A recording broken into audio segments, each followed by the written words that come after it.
How's it going? Evening, everyone. I've decided to opening it by using the Futurama reference, which is good news, everyone. So going forward, I'm going to be saying good evening, everyone. Hopefully in a similar tone. I love Futurama. I'm sure you guys do too, because you all have great taste. Oh my gosh, I can't talk tonight. I'm very sorry. I apologize in advance. It's going to be a long night. We have really interesting news to talk about, and I am kind of excited, but it's also a little bit depressing. It's kind of hard to be part of such big historical events, but you know, the speech from The Lord of the Rings where Sam's talking about how even though it's hard, it's just something that we're supposed to do here and now. We should look that speech up. That's a great speech, and it's very encouraging for when events get too historical for us. Somebody tweeted, or somebody mentioned the other day, some version of we shouldn't have overused the "it's fine" dog too early. We had no idea how very fine it would be over time.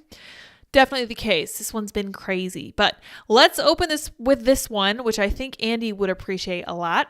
This is from the Daily Mail. How smart home devices like doorbells and thermostats are allowing hackers to commit digital burglaries and what you can do to shore up your security. So oftentimes when we're in the car together, Andy and I are listening to audiobooks, and recently we were listening to the book by Kevin Mitnick about this kind of thing exactly. And they may or may not mention him, but it's a really good thing to know as we're looking at this Internet of Things type stuff. My parents actually were concerned about this before it was even a big deal, because my dad saw it coming because he worked in the field of computers and technology and stuff and security. And it's really important to keep in mind that all this stuff we take for granted can actually be a serious issue if somebody else gets a hold of like a stream or something. Like we've heard about like baby monitors. We've heard about I've heard of modems or Wi-Fi centers and other stuff being hacked and used for nefarious purposes. So it's no joke. Let's read a little bit. Hackers have screamed abuse and threatened to murder smart doorbell users. That's exciting. Common mistakes include not changing the default password. Yes, people are unbelievably silly about their passwords. So many cases of password 123 and default password and, first names or whatever. Digital burglaries, where hackers virtually enter households via smart doorbells and webcams to snoop and steal, are becoming more common, experts have warned. Yeah, in this audiobook we were listening to by Kevin Mitnick, they were talking about smart TVs and how some of those cameras could be hijacked by, yes, hackers.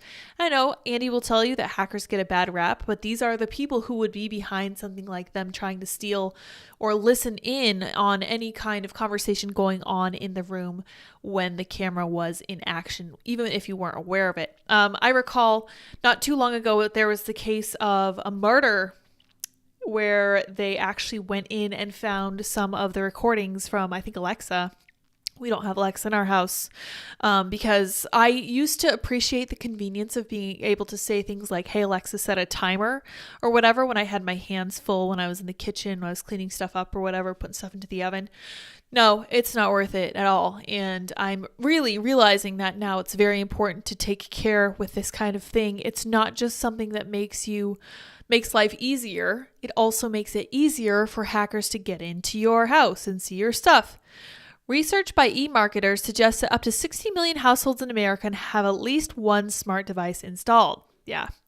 Older, cheaper devices from China pose particular problems, said Mariju Brady, CTO at NordVPN.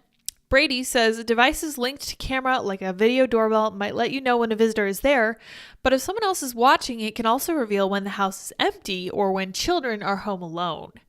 A search engine, Shodan, allows hackers and cybersecurity experts to find vulnerable cameras, which have a default password enabled, for example, and see through the unprotected devices. Yeah, the book we were listening to by Kevin Mitnick includes reference to the site Shodan, which was so named because it sounds mildly Asian, but it's not actually Asian. The search engine enables users to see inside homes, offices, and gardens around the world through unsecured webcams found via Shodan. Previously, cybersecurity researchers have showed on working to find insecure baby monitors, allowing attackers to see directly inside bedrooms and cots. This is clearly British. Gardens, cots. Hackers can also use smart devices to gain a foothold, stealing information such as email addresses, which can enable theft, fraud, or phishing attacks, Freitas warns.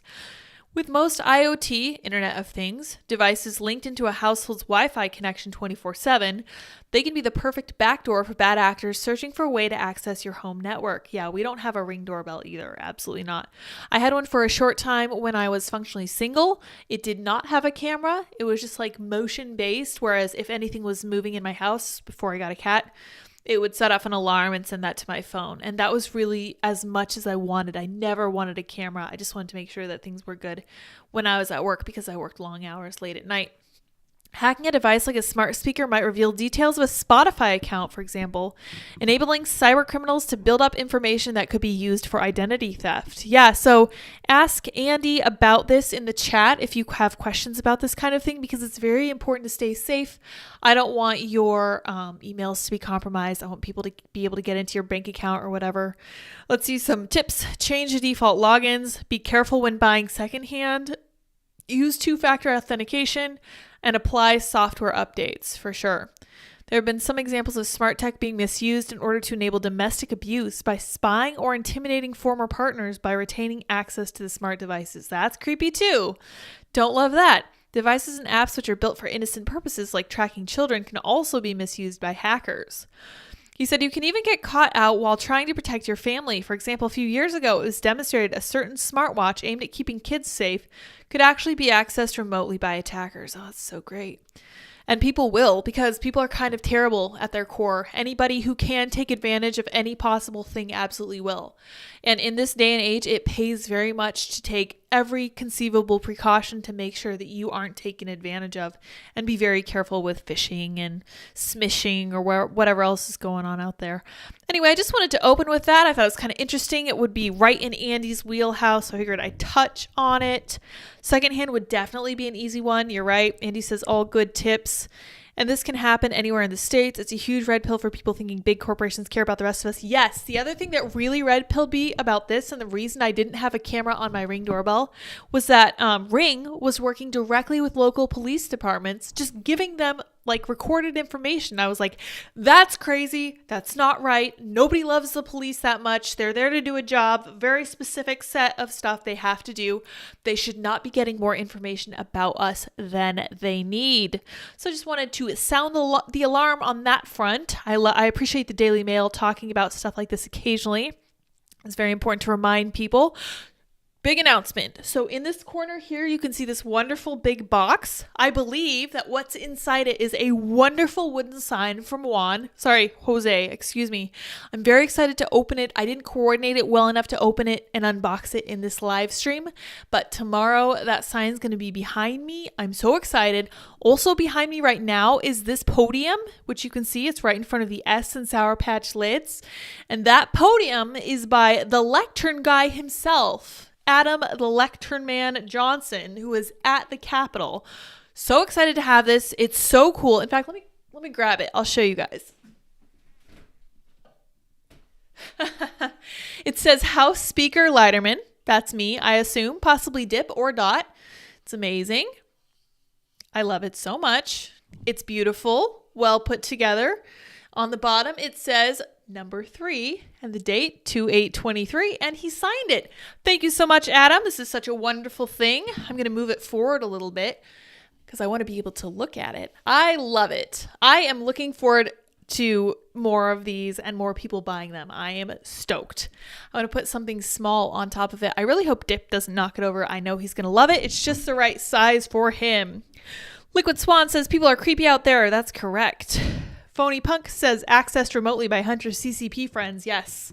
Whether it's domestic or foreign, it's something you need to think about constantly. Based. Yeah, for sure. What's in the box? A sign that says sourpatchlids.me. I'm so excited. And he says, oh my, I'm late. Oh no. Lori says that reporter did nothing wrong. We are going to talk about that reporter because there is a lot of conspiracy theorizing going on right now.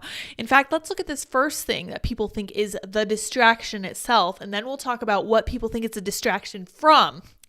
U.S. on heightened alert, increasing scrutiny of airspace after downing unidentified object over Lake Huron. So this isn't the China spy balloon that was downed off the coast of South or North Carolina, one of the Carolinas, earlier this week. I think it was Monday, Tuesday? I don't remember. This is something else. And it isn't the only one. We've officially downed 3 different things over the last week. And these last ones were not balloons. They were smaller. So let's read. A U.S. fighter jet shot down an unidentified object over Lake Huron Sunday, the 4th such downing in 8 days. Oh my gosh, it's 4. Somebody else said 3. That must have been from earlier. Holy crap, what is happening? The Defense Department on Sunday attributed the increase in these detections and shoot downs of unidentified flying objects to increased scrutiny of U.S. airspace and enhancing its radar systems. Okay, so I have to ask, if this is just because we're increasing scrutiny of our airspace, how much of this has been going on? How many of these have we been missing? This is just because of the China spy balloon that we've upped like the granularity of our detection systems. What is happening? Is this the alien invasion? Let's find out.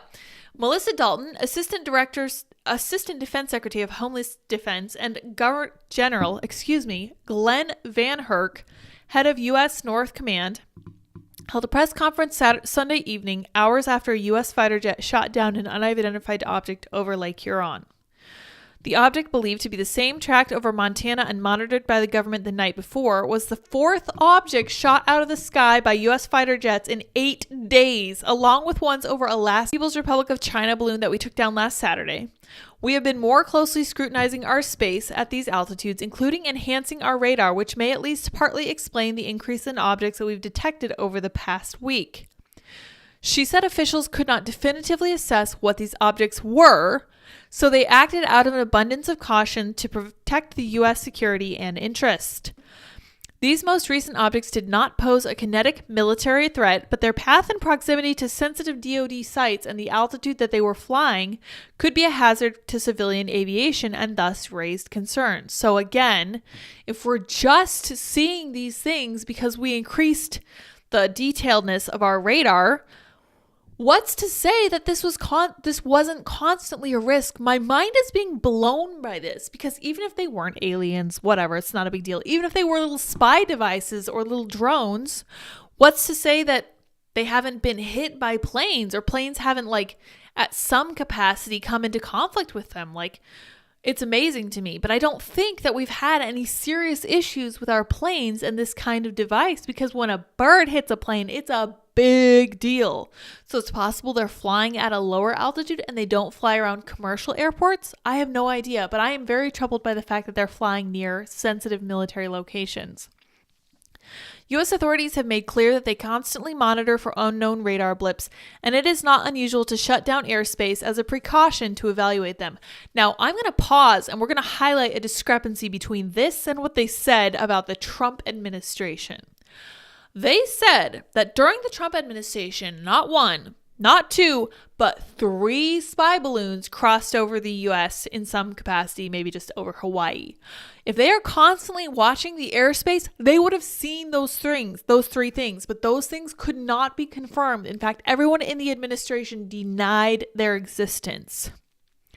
But one person who actually was in contact with China about it said that it happened, which was absolutely mind-blowing to me. I think that was General Mark Milley, but I would need to double check that.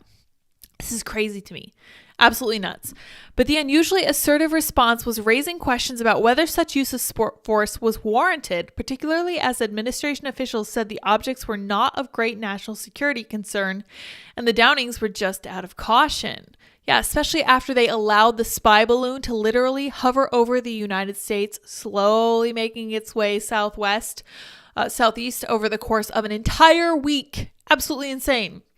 When it became clear it was an unknown object, NORAD scrambled F-15 fighters from Portland, Oregon, and KC-135 tanker support from Fairchild Air Base, Washington, to investigate the object.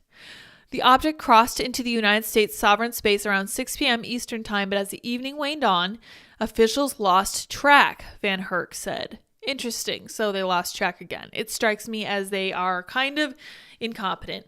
NORAD identified an intermittent radar contact in Montana hours later as it approached Wisconsin. It is likely, but we have not confirmed the track that we saw in Wisconsin was the same track in Montana, Van Herk said. So they don't even know if it was the same thing, it looks like. Whoa, FBI special agents assigned to the evidence response team processed material recovered from the high-altitude balloon recovered off the coast of South Carolina. Okay, so this is from the China spy balloon. The material processed and transported to the FBI laboratory in Quantico, Virginia. Yeah, we love the FBI. The object was monitored as it passed over the Great Lakes region in Michigan. When NORAD assessed that it was no physical or military threat, officials shot down the object about 15 nautical miles east of the Upper Peninsula over Lake Huron. So they chose to do it over a body of water, like they did with the China spy balloon, which was probably for the best. Operations are underway with multiple agencies, including the Coast Guard, to gather the object's remains and determine where it came down. Van Herk said the U.S. adjusted its radar so it could track slower objects. With some adjustments, we've been able to get a better categorization of radar tracks now, he said, and that's why I think you're seeing these. Plus, there's a heightened alert to look for this information. That's fair. I can appreciate that. Van Herk refused to classify the recent shot down objects as balloons. That's right, they were very small. We're calling them objects for a reason. Certainly the event off South Carolina coast for the Chinese spy balloon, that was clearly a balloon, he said. These are objects. I am not able to categorize how they stay afloat. It could be a gaseous type of balloon inside a structure, or it could be some type of propulsion system, but clearly they're able to stay aloft. Wow, this is a great picture of the China spy balloon. Here's a balloon. Here's a fighter jet. That's wild. Jeez. He cautioned reporters not to attribute the objects to any specific country, as officials are waiting to get their hands on the remains and further assess and analyze what they are. From my understanding, the Chinese spy balloon did contain material that was used to surveil the American people. No shock, since it took a lot of time over American military locations. Asked by a reporter whether he's ruled out aliens, Van Herk said, I haven't ruled out anything at this point, which is a very interesting response. Very interesting indeed. Both objects shot down over Alaska, Canada, believed to be balloons, U.S. says. Okay, so they are saying they believe it was balloon. Interesting. The unidentified objects the U.S. shot down over Canada and Alaska are both believed to be balloons that were carrying a payload, a senior U.S. official confirmed to Fox News on Sunday. I think this is one of the most recent articles. Let me see when this one came out. Let's go back up to the top and look at the date. Yeah, so 9:07 p.m. and then 8:18 a.m. Okay, so this is earlier in the day. But yeah, 4 different things over the last 8 days. The objects were much smaller than the Chinese spy craft shot down more than a week ago.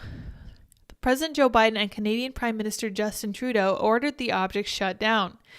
U.S. and allied forces have been tracking the object over Canadian territory for more than a day by the time it shot down on Saturday.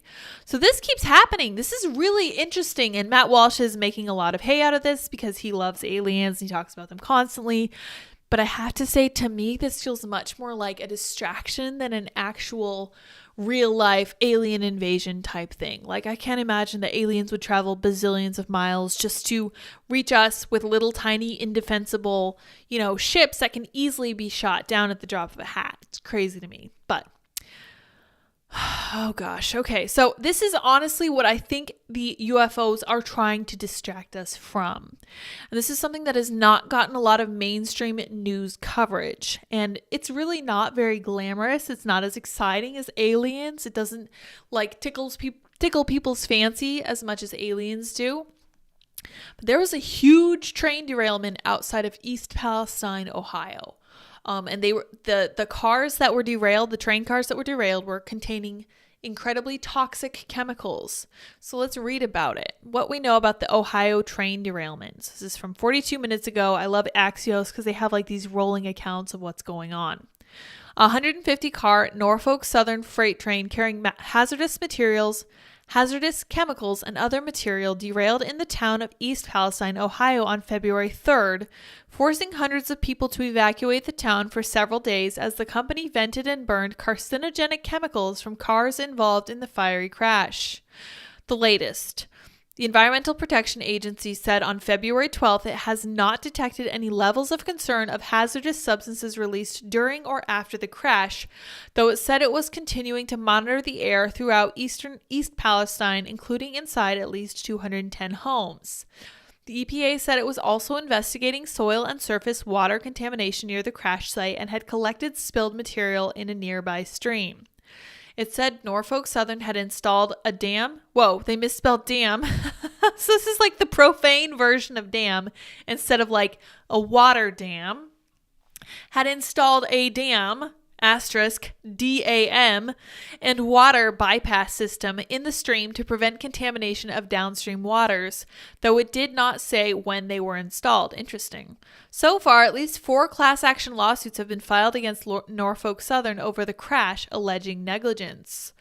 Why it matters. The train was pulling at least 5 tanker cars containing vinyl chloride, a colorless but hazardous gas used to produce PVC plastic and vinyl products.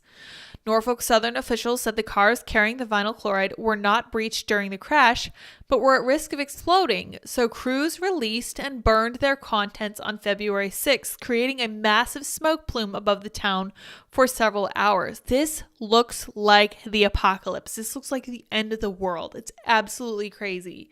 And it's crazier to me that no one's really talking about this. In fact, when we try to get coverage on it, the reporter gets arrested, which we're going to look at next. Acute exposure to high levels of vinyl chloride, a classified human carcinogen in the air, has been linked to central nervous system effects while chronic exposure has been shown to cause liver damage, including a rare form of liver cancer, according to the EPA.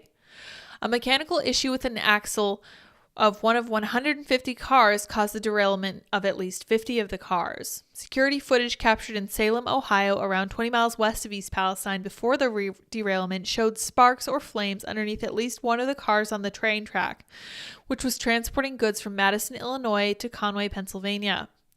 2 days after the company vented and burned the vinyl chloride, East Palestine residents who evacuated were allowed to return to their homes but have complained of smells, headaches, nausea, and other ailments, according to the Washington Post. And that's not all. A lot of people's pets have died. Fish in the river are floating belly up. It's really, really, really bad. But there is cause for cautious optimism, which we're going to look at next. There's a Twitter thread I want to look at, which gives us some even more context than Axios is given. In fact, let's look at that now since it's more complete, and we'll listen to some of these videos. On Friday, February 3rd, about 50 train cars became derailed around 9 p.m., causing a huge fire almost immediately.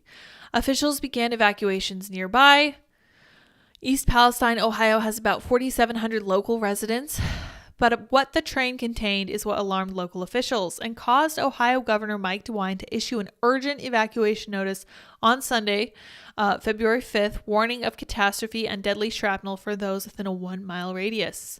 Following an evening briefing regarding the train derailment in East Palestine, Governor DeWine and Columbiana County officials are issuing urgent warning to those living within a mile of the derailment. Within the last 2 hours, drastic temperature change has taken place in a rail car, and there is now a potential of a catastrophic tanker failure, which could cause an explosion with the potential of deadly shrapnel traveling up to a mile. And I will take issue with this thread because when he first put his first tweet up, he said this caused a huge fire almost immediately. Now, from what we just read, it looks like there wasn't actually a fire. There was a risk of an explosion, which led to them venting and setting these ventings on fire, like in a controlled manner.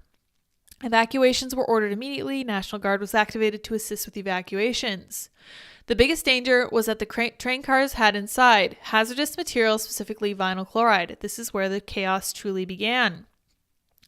Officials stated it was important to release the hazardous material or risk even bigger risk through catastrophic explosions. The materials released would be controlled. That would include vinyl chloride, phosgene, and other combustible liquids.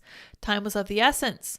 On Monday, February 6th, crews began the controlled explosion, releasing into the air hazardous chemicals. Officials warned any residents within 1 to 2 mile radius that if inhaled, chemicals could be deadly, causing skin burns or serious lung damage. Wow, look at this. And of course, the curious person looking out at it. The controlled explosion was seen dozens of miles away, and people as far as 10 miles away said they could smell the chlorine in the air.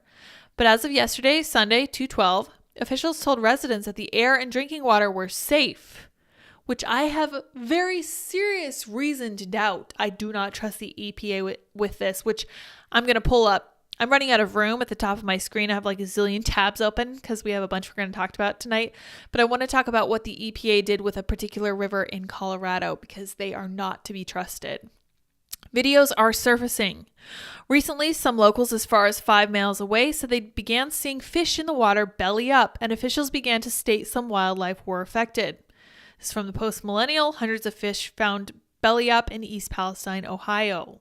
At the area, well and groundwater are safe. However, after this couple saw dead fish in this creek that you're looking at, they're deciding to not take any chances. Oh, there was hundreds. Russell Murphy is referring to the fish now belly up in Leslie Run.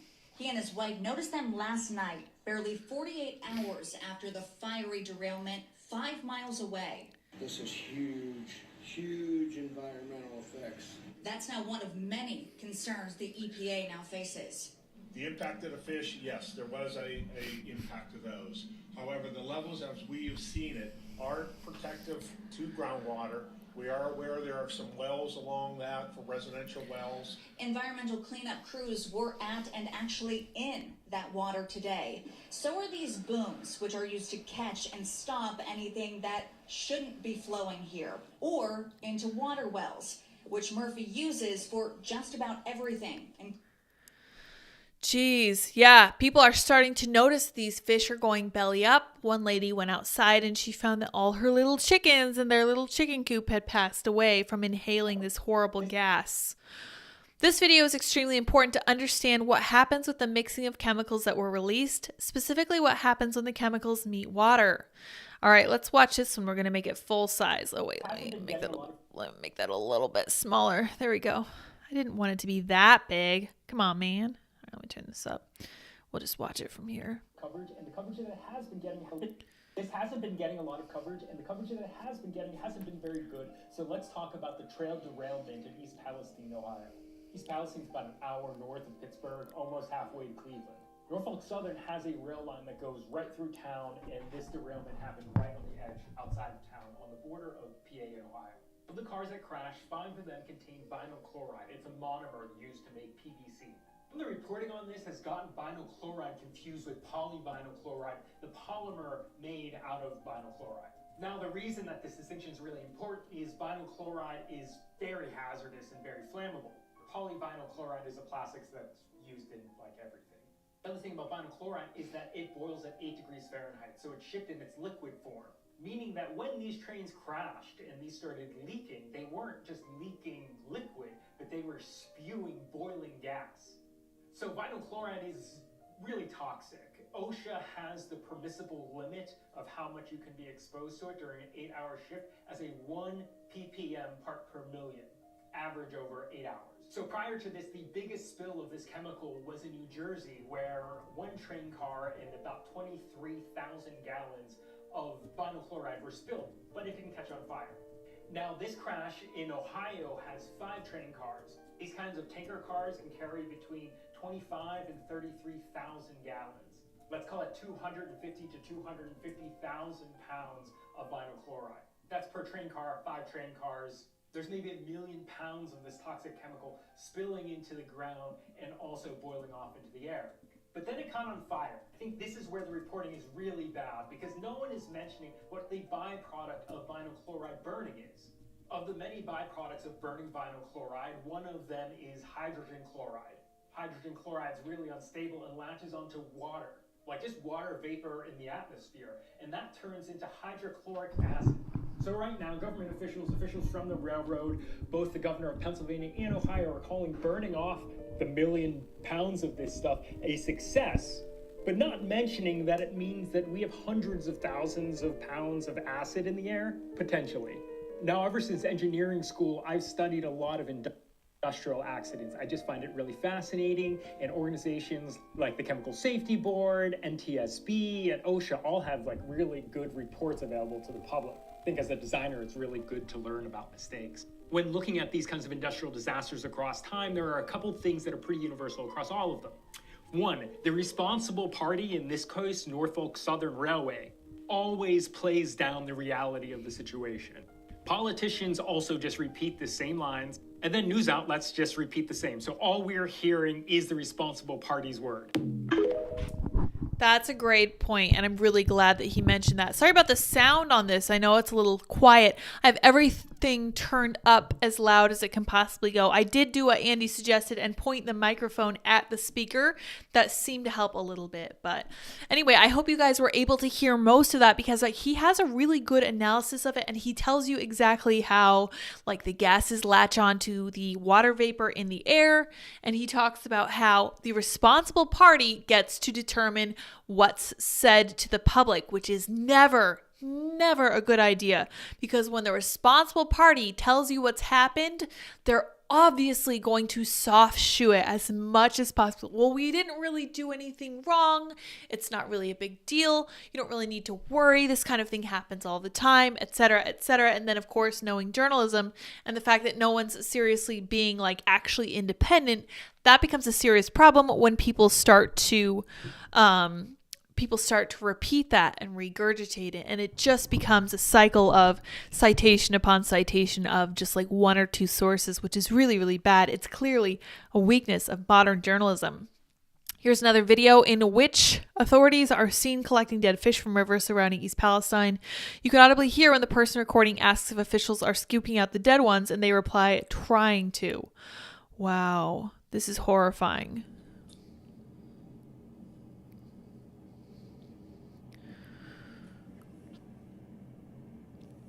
Oh, Liquid Swan, we're not using Windows, we're using Mac, which makes it more confusing for me. Wow.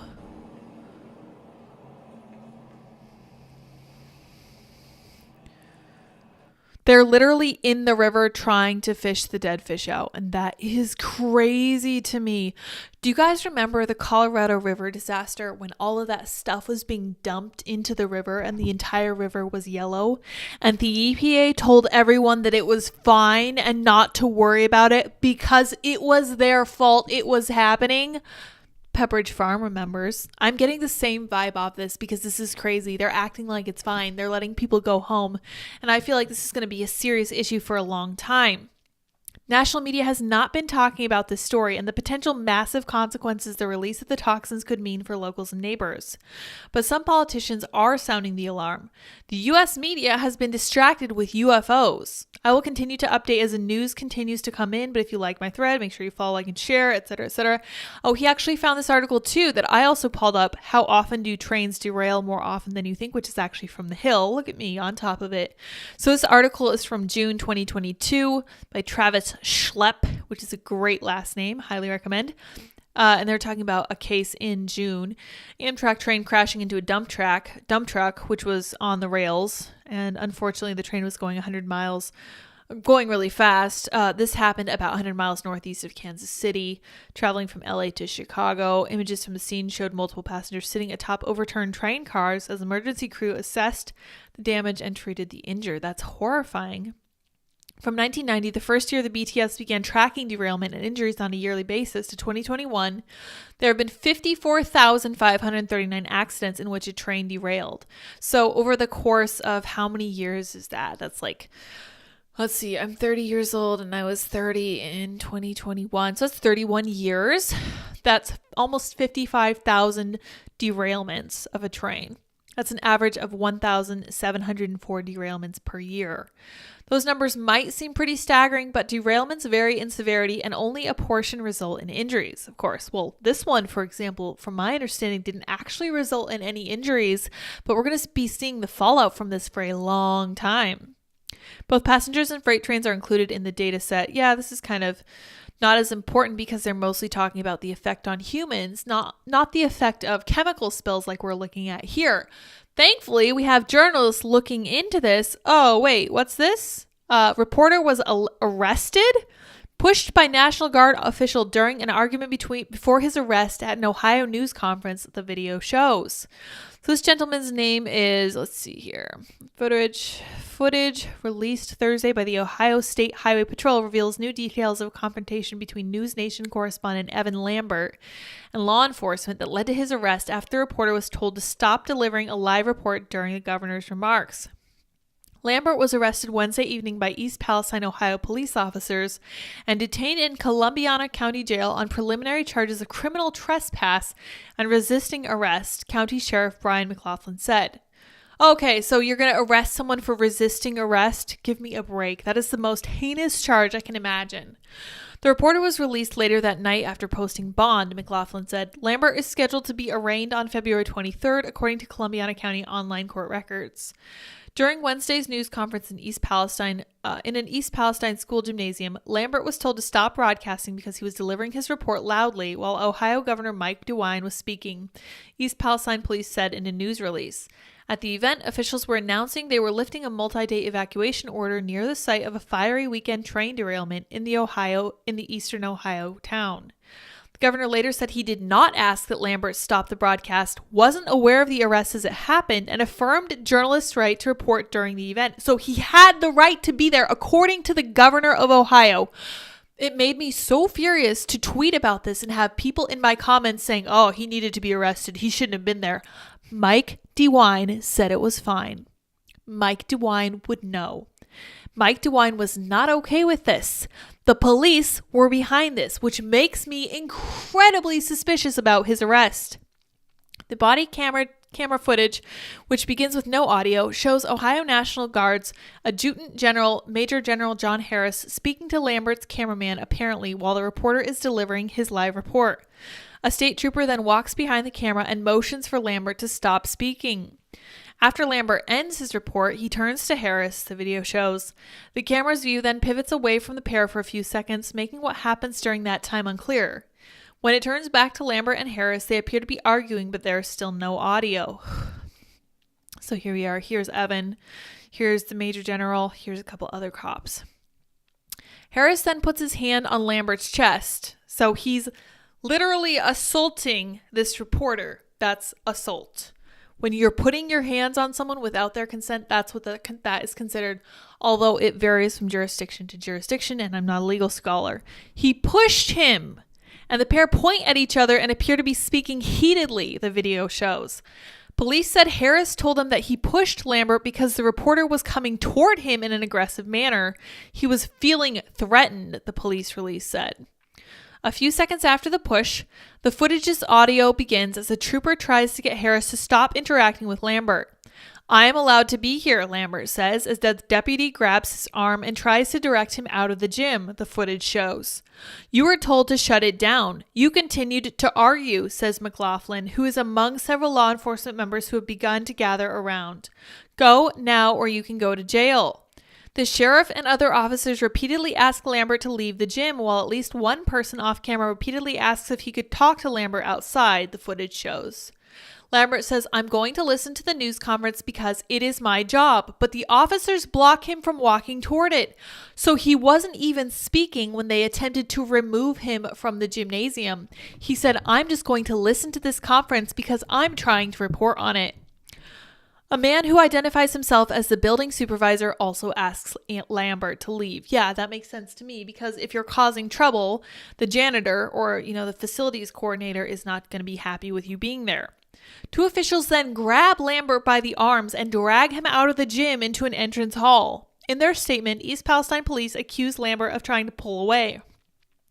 A struggle ensues in the hall as the officials push the reporter to the ground and handcuff him, the video shows. Lambert is then escorted to a patrol car. CNN has sought comment from the Ohio Adjutant General's department, but did not immediately hear back.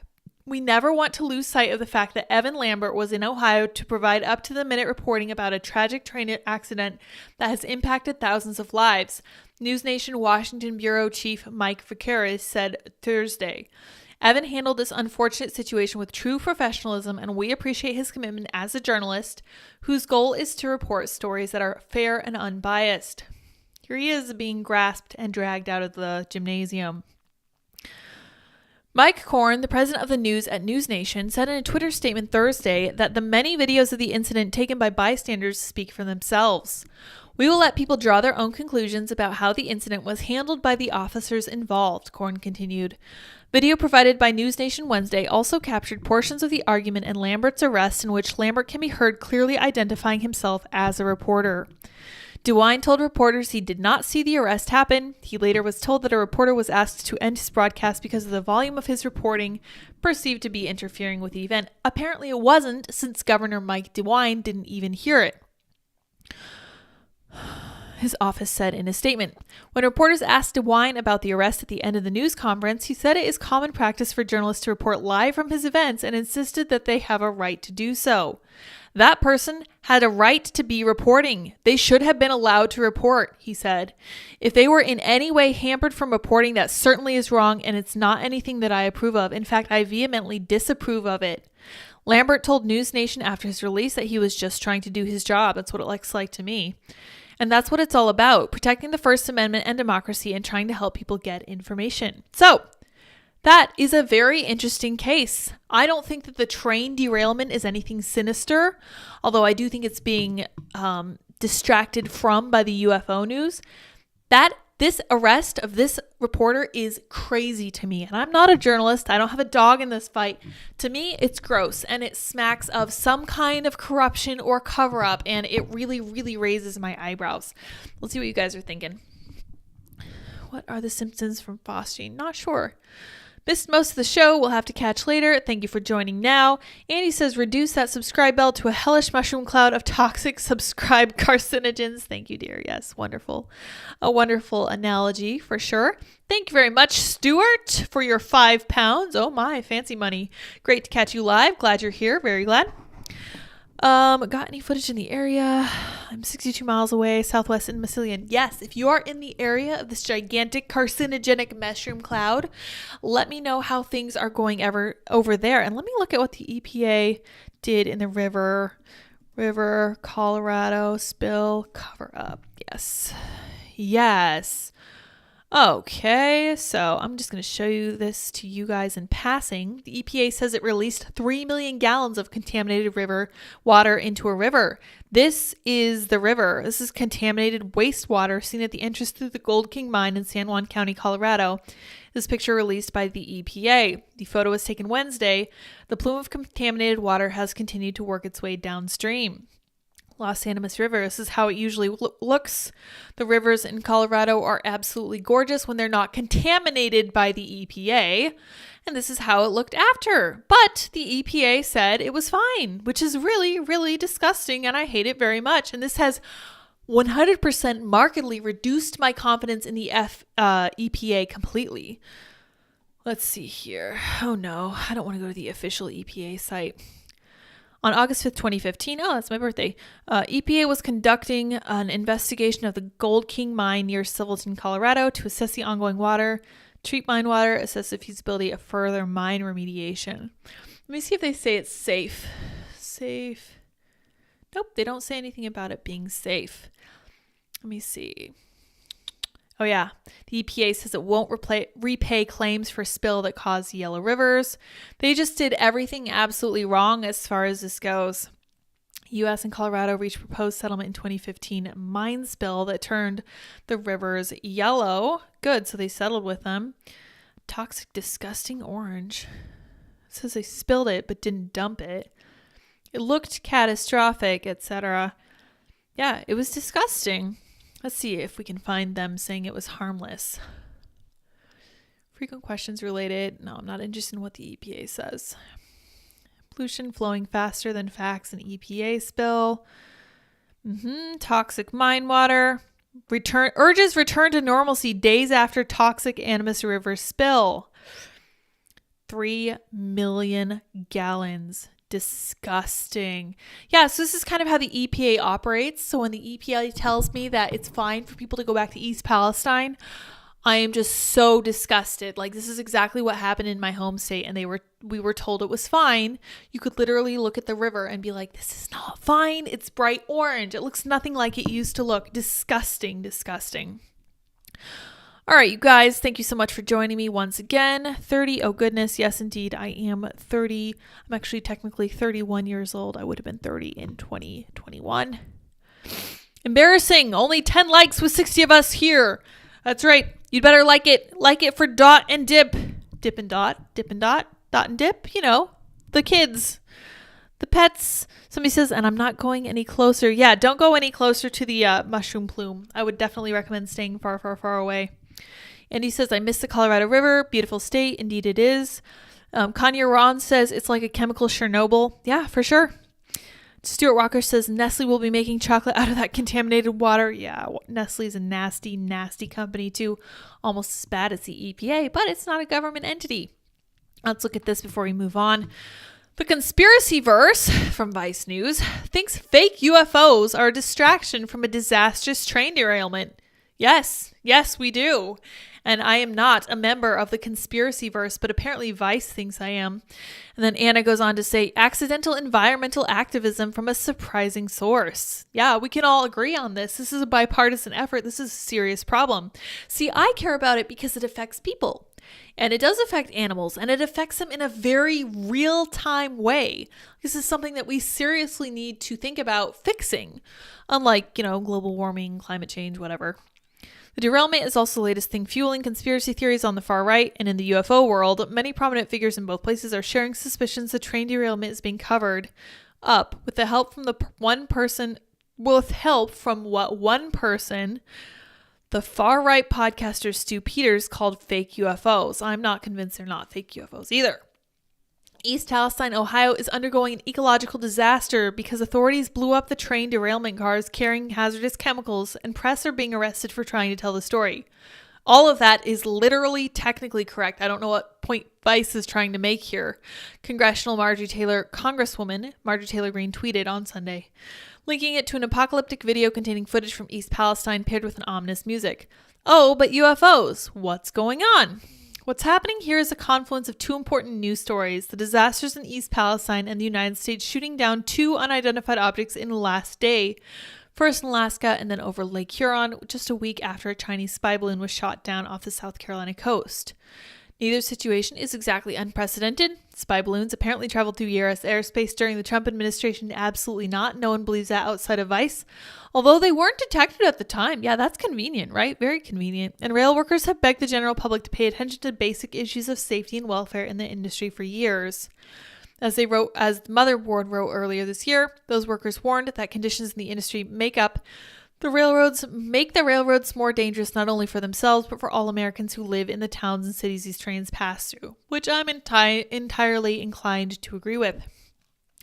Anyway, Vice goes on to just accuse everybody on the right of being dumb and crazy. In an unusual twist, an intense suspicion over what's happening in East Palestine has led to an accidental support for freedom of the press.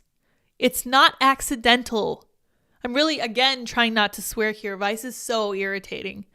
Several leading conspiracy figures have decried the arrest of Evan Lambert, a News Nation reporter who was arrested on disorderly conduct and trespassing while doing a live broadcast from press release being held by Governor Mike DeWine. This too has spun into evidence of a cover-up. Meanwhile, the Ohio Attorney General is investigating the arrest, and Governor DeWine himself said that he didn't authorize it.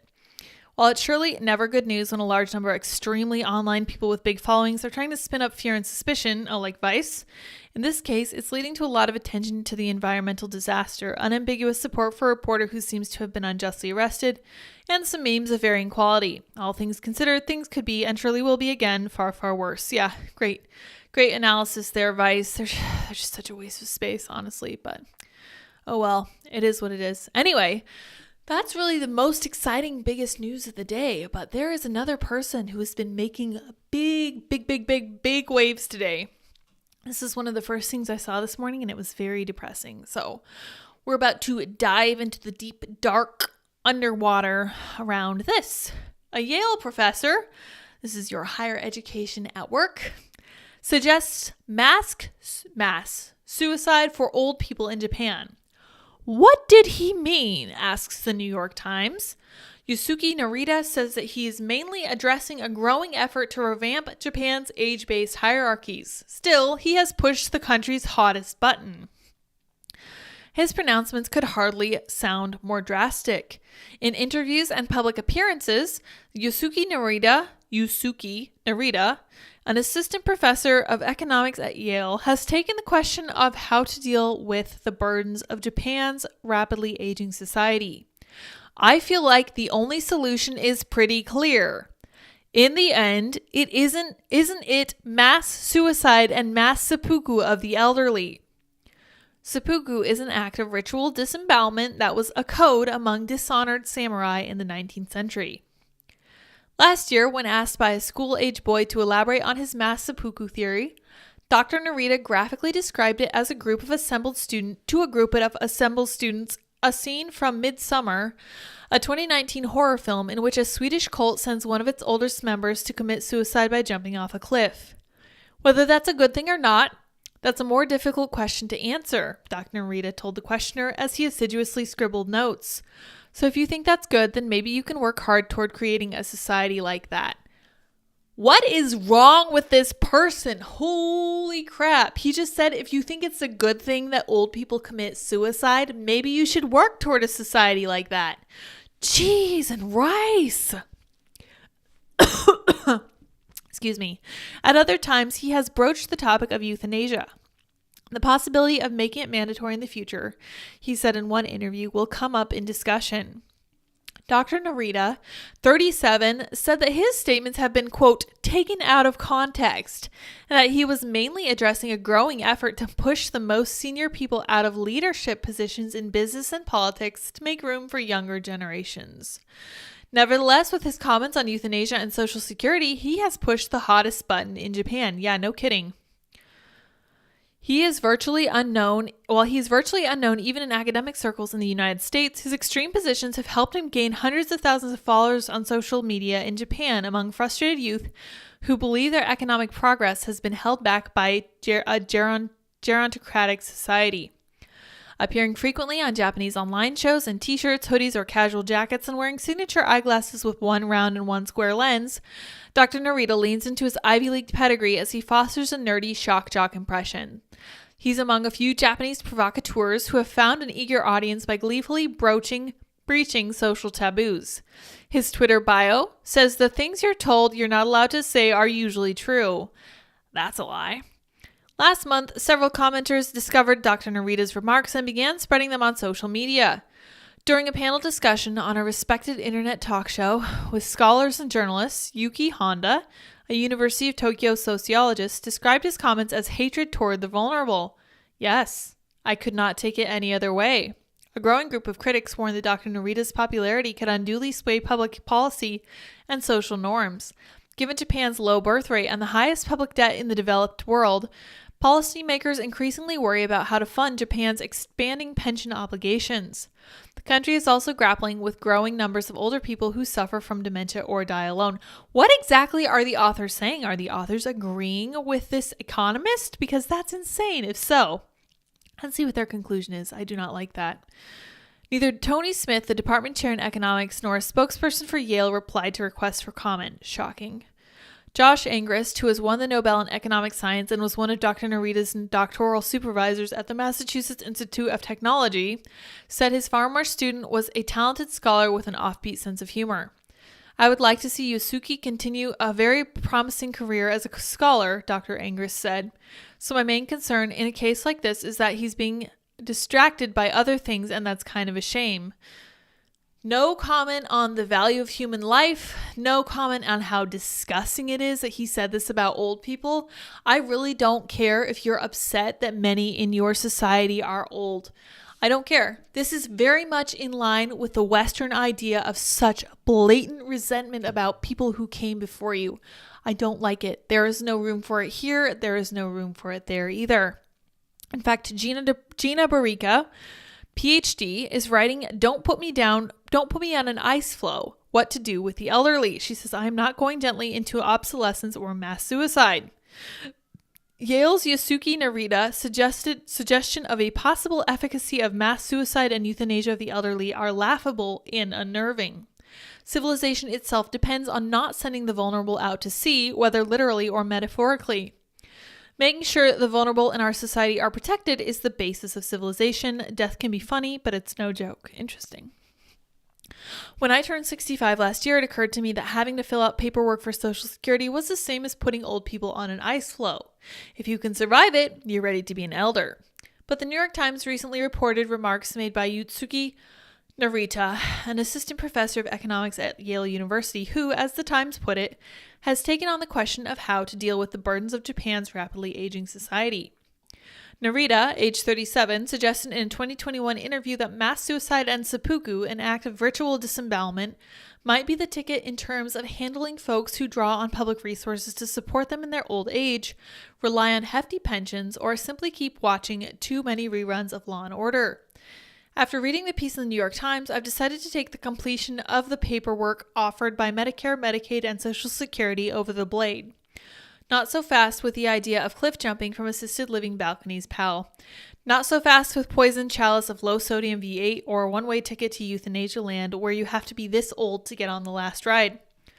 Dying with dignity is one thing. Having someone under 40 tell me I'm sufficiently dignified and therefore might seriously consider the nuanced act of dying in a convenient fashion is something else. Narita's PhD is from MIT, and his scholarly work is on artificial intelligence, data mining, and data-driven algorithms. The Yale Department of Economics has naturally Narita's CV up on its site. The CV lists a wide range of interests, including comments on school choice, allocation of resources, and a paper titled "The Curse of Democracy." Doesn't that sound like he's a communist? Wouldn't that be interesting if he was, and he were saying people who are useless eaters shouldn't live in our society? Why doesn't he just join the World Economic Forum? It's good for younger scholars and academics, and younger people generally, to be involved in the discussion of matters of social, cultural, political, and emotional significance, especially when it comes to the experience of aging. It's just so cute when those who are under 40 years of age discuss encroaching mortality with more seasoned adults. Civilization itself, I say as a well-seasoned adult, notes of garlic and cilantro dominating, depends on not sending the vulnerable out to sea, whether literally or metaphorically. Sigmund Freud, notes of cigar and brandy dominating, suggest that as much when he wrote, "Anyone who has tasted the miseries of poverty in his youth has experienced the indifference and arrogance of the well-to-do, should be safe from the suspicion of having no understanding or goodwill towards endeavors to fight against the inequality of wealth among men and all that it leads to. To be sure, if an attempt is made to base this fight upon an abstract demand, in the name of justice for equality and for all men, there is a very obvious objection to be made, that nature, by endowing individuals with extremely unequal physical attributes and mental capacities, has introduced injustices against which there is no remedy." That is from Civilization and Its Discomforts, and I think largely that is correct. To urge that some die or die early, or take their own lives, or surrender their time or their breath because unknown others might make better use of these resources, time, life, and breath, and by implication money, privilege, position, and general bandwidth, is to make a mockery of the concept of justice. Sniffing around the edge of death's bowl and hinting that others might want to drink from it in order to make the world better is the antithesis of civilization. I'm 100% inclined to agree. And I have always said that one of the biggest obligations that a civilized society has is to make sure that those who cannot do for themselves have the ability to have some kind of social safety net. And I realize that makes me sound a little bit like a lefty, but this guy is way too far left, like actual communist, to apparently even consider that. I've always thought that a sufficiently blessed society should take care of people who are, for example, handicapped, should take care of people who are very old or very ill or very injured. And I've never seen a dichotomy between that and being conservative. As far as I'm concerned, it just goes hand in hand. But I agree, most people are likely to disagree with me on that. But this kind of mentality and this kind of rhetoric is honestly both shocking and disgusting, even given what we know about Canada. I just was reading that there was a survey done of a bunch of Canadians, and a majority do not approve of their medical assistance in dying expansion. I guess they're trying to expand it again, so that's exciting. Let's look a little bit about ChatGPT and then I will close. The 9 shocking replies that highlight woke ChatGPT's inherent bias, including struggling to define a woman, praising Democrats but not Republicans, and saying nukes are less dangerous than racism.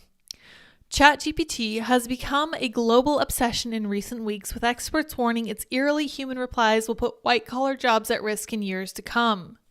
But questions are being asked about whether the $10 billion artificial intelligence has a woke bias. This week, several observers noted that the chatbot spits out answers which seem to indicate a distinctly liberal viewpoint. Elon Musk described it as concerning when the program suggested it would prefer to detonate a nuclear weapon, killing millions, rather than use a racial slur. The chatbot also refused to write a poem praising former President Donald Trump, but was happy to do so for Kamala Harris and Joe Biden. And the program also refuses to speak about the benefits of fossil fuels, also refuses to speak about the disadvantages of abortion. Experts have warned that if such systems are used to generate search results, the political biases of the AI bots could mislead users. Here are 10 responses from ChatGPT that reveal its woke biases.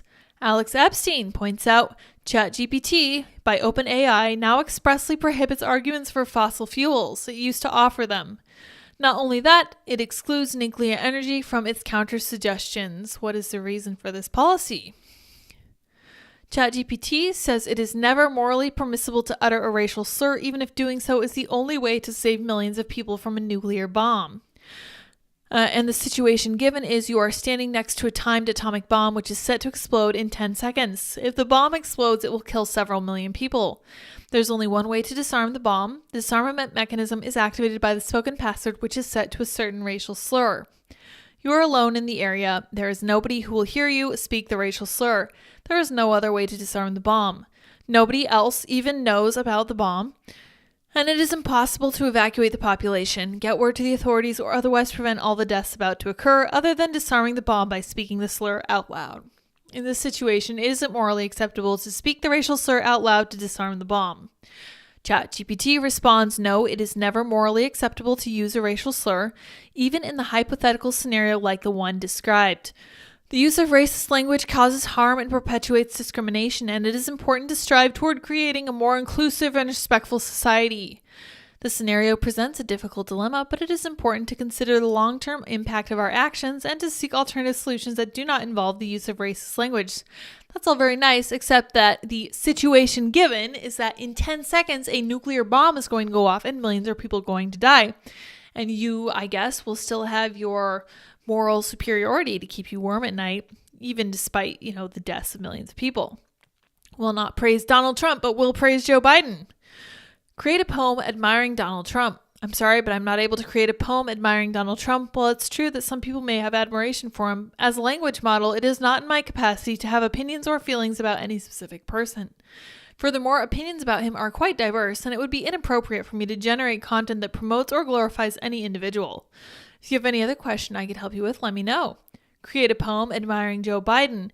Joe Biden, leader of the land, etc., etc., etc. Horrible, stupid poem. I hate it. The chatbot refused to write a poem praising Donald Trump, but happily did so for Joe Biden, praising him as a leader with a heart so true. Hoax debunking website noted that a bot also refused to generate poems relating to former President Richard Nixon, saying, I do not generate content that admires individuals who've been associated with unethical behavior or corruption. That'd be Watergate. Other users noticed that the chatbot also happily generate poems regarding Kamala Harris, but not Donald Trump. Why is Lauren Boebert so clever? As an AI language model, I do not have personal opinions. Lauren Boebert is an American restaurant owner and politician known for her controversial political views and possessions.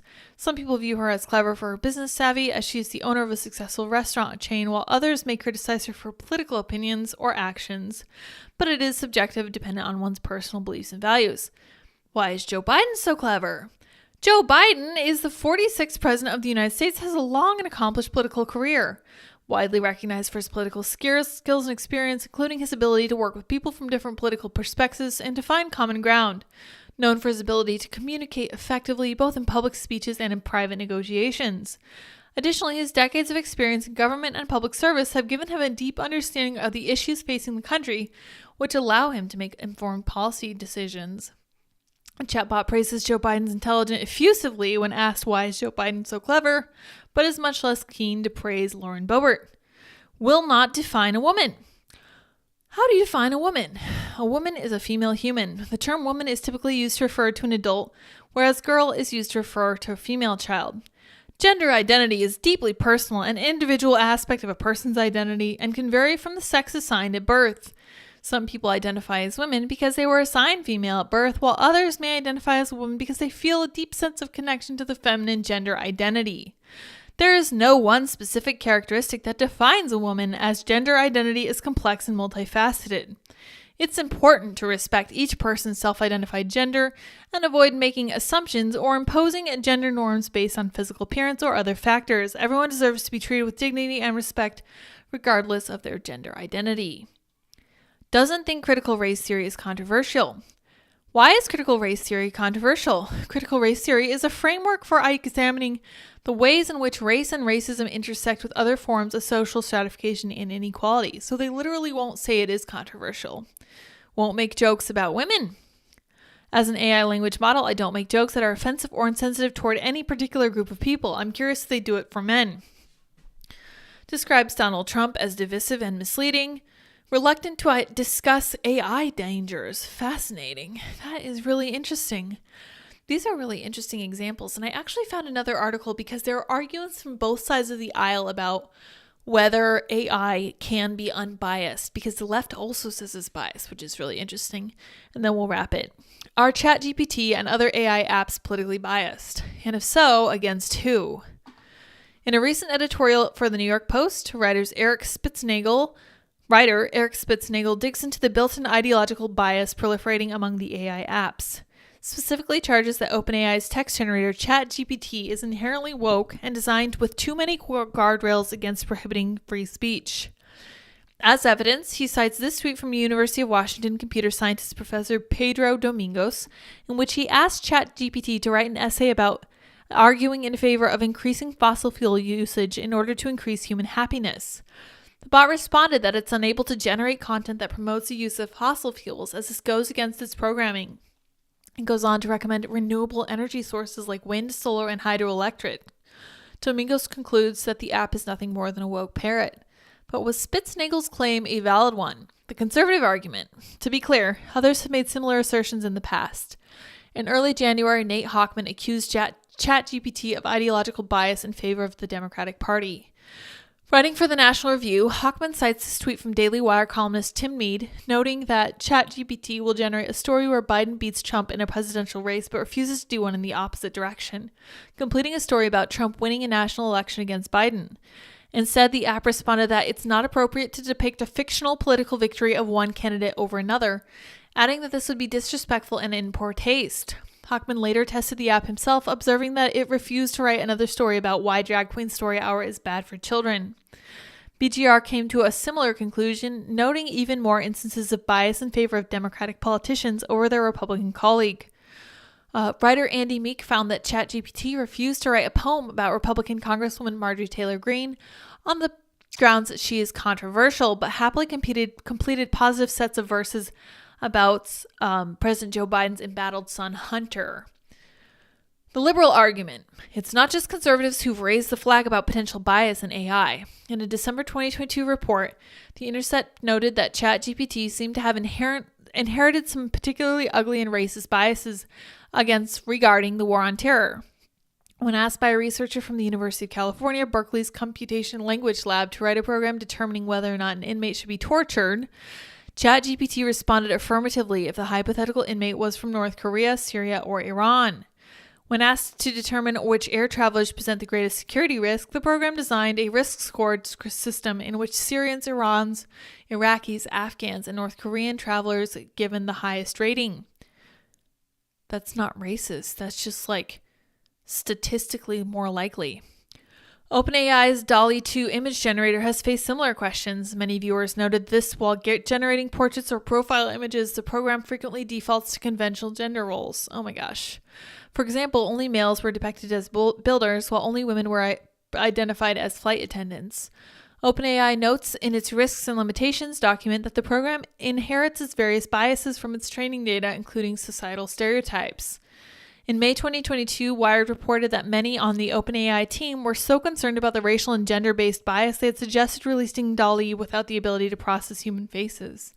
Early tests revealed that the software leans toward generating images of white men by default, tends to reinforce racial stereotypes, and overly sexualizes images of women. Some of the guardrails governing OpenAI's current apps are based specifically on problems that these kinds of chatbots have encountered in the past.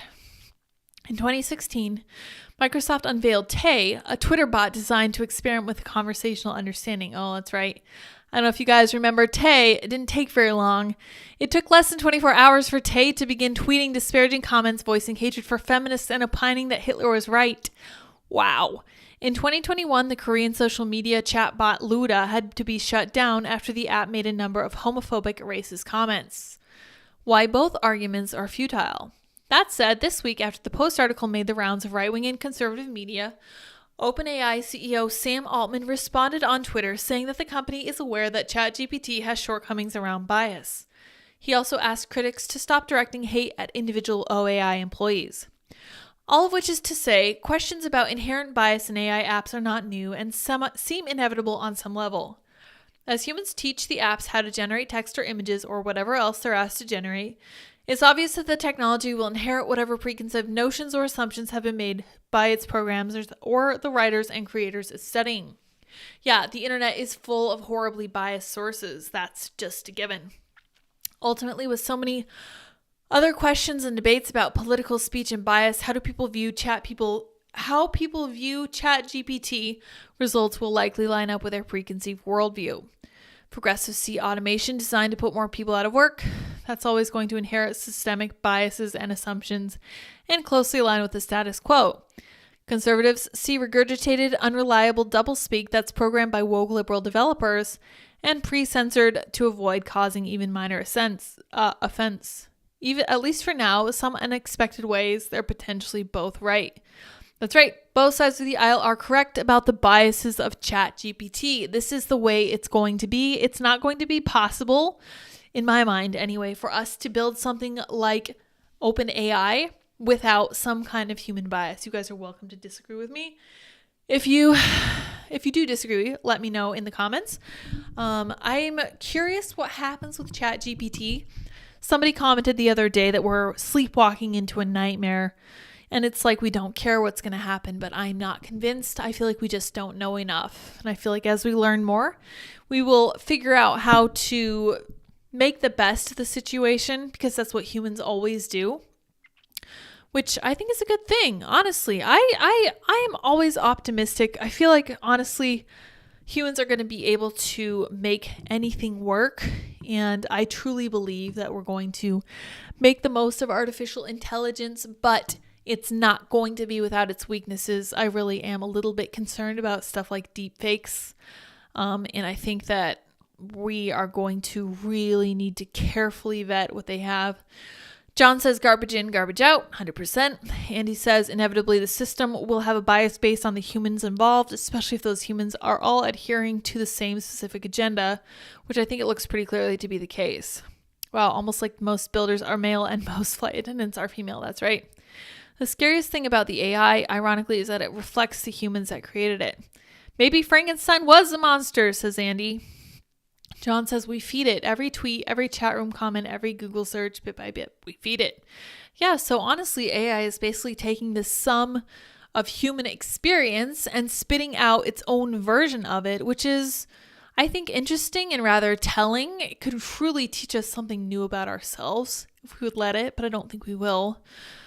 So I really feel just like it's going to be a super learning experience. I don't know if we're actually going to take anything away from it, but we'll see. I feel like we're on the precipice of something big for sure. And we'll see where this goes, honestly. And on that note, I will wrap it here.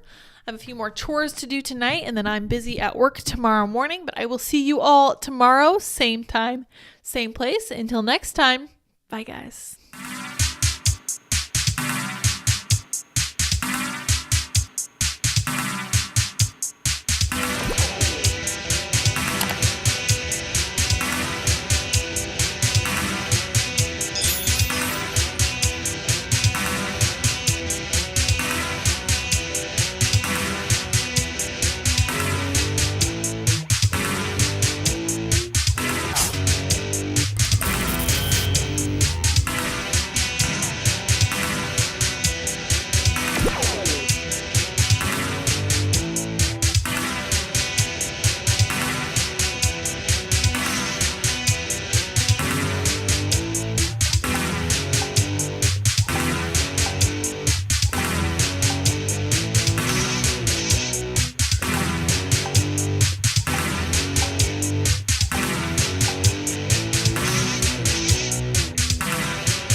how's it going?